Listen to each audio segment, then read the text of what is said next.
Olá, muito bom dia, seja bem-vindo ao Bom Dia Maestro, o Morning Call aqui da Maestro Investimentos. Hoje é quarta-feira, dia 7 de julho de 2021 e seguem as principais notícias e indicadores para começar o dia bem informado.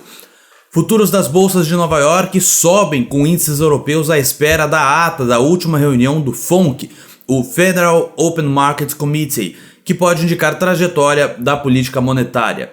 Investidores avaliam que dados econômicos recentes mais suaves irão adiar a redução gradual de estímulos por enquanto.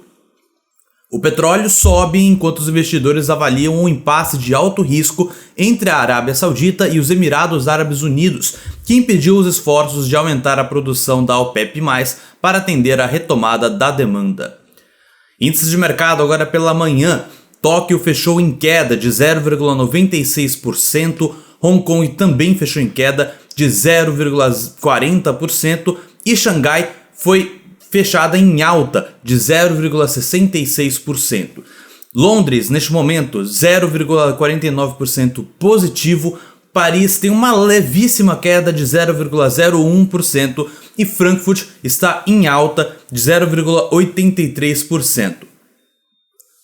Nos Estados Unidos, os futuros de Dow Jones têm alta de 0,09%, os futuros de S&P 500 alta de 0,18% e futuros de Nasdaq alta de 0,52%.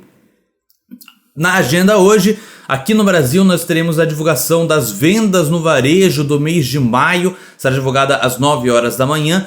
E as minutas do FONC, do Federal Open Market Committee, lá nos Estados Unidos, serão divulgadas às 3 horas da tarde.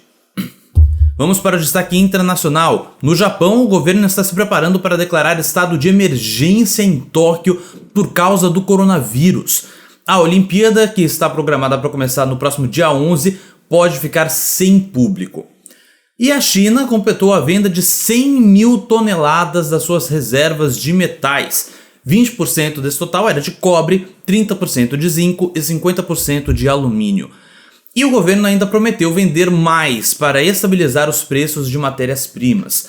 Ainda por lá, o país segue avançando sobre empresas locais que fizeram IPOs no exterior e pode acabar fechando a brecha legal para que novas emissões ocorram. Destaque local, aqui no Brasil, o relator da reforma do imposto de renda, Celso Sabino, reafirmou em entrevista ao Estadão o seu desejo de manter a alíquota de 20% sobre lucros e dividendos, mas disse que a redução no imposto de renda para pessoa jurídica, originalmente prevista de 25% para 20%, pode ser maior.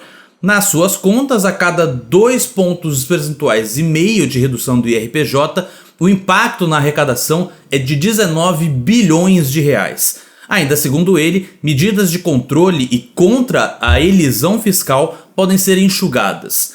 O deputado não deu resposta objetiva sobre a restrição da declaração simplificada para quem ganha até 40 mil reais por ano, sobre a faixa de isenção de 20 mil reais para tributação de lucros e dividendos e nem sobre o fim da dedutibilidade de juros sobre capital próprio.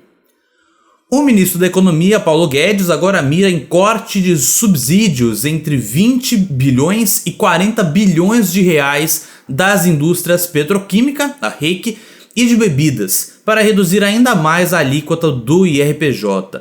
Segundo o Ministério, no cenário com corte de 20 bilhões de reais, a alíquota do imposto de renda poderia cair de 25% para 17,5%.